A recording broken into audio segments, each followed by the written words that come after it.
the top 5 things I wish someone had told me before I did my GCSE and A-level exam. As in, sat the exam. I'm here to tell you today so that you do not make the same mistakes that I did. 1. Learn how to stop panicking and being nervous in the exam. So much easier said than done, but if you've got a strategy to implement when you are nervous and you are sat in your first exam, bricking it, you will perform better in that exam. The first one's always the most nerve-wracking. And then when you do it, you prove to your own brain, oh, that wasn't so scary after all. But for that first exam, to make sure you don't mess it up like I did my first GCSE, got a C in paper 1 ICT, make sure that you can calm yourself down. Number 2, use AI. This wasn't necessarily an option for me up until A-level. Get it to explain concepts to you like you're 5. Get it to generate you pop quizzes and knowledge questions. Because like sometimes in A-level history, you don't need to write an essay, you need to test your knowledge on a specific topic. Get it to make you flashcards. Test your knowledge using AI is really, really good for that. Upload your specification to a chatbot and ask it to make some questions on spec point 1, point 3, point 4 maybe. Either delete social media or get app blockers. From a person who is a chronic procrastinator with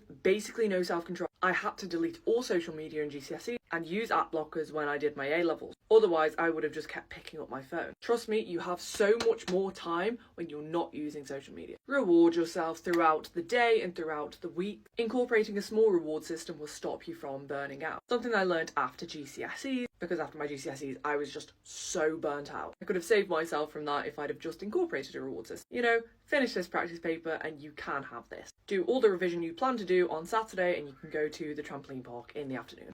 Just an example. And make sure you prioritise your subject. If you've got loads of revision that you need to do for every subject, understand that some subjects are more important than others. Your teachers might not like me saying that, but at the end of the day, if your uni offer is, you know, A star AA and you do 4 A-levels and the other one you just have to pass, it doesn't really matter at the end of the day. At least not as much as securing those top grades in the other subject. My uni offer was A star AAE, aka just pass your last A-level, so I did not allocate as much time to it. I did get straight A stars, but that was more a perfectionism thing than anything. GCSE, maths, English, way more important than things like drama, history, RE, unless you want to go and study those things in the future. You just want to pass your GCSEs, you need to be focusing on those core subjects. And if you want more study tips for your GCSEs and A-level, be sure to follow me because I'm giving you my best pieces of advice every single day until your exam.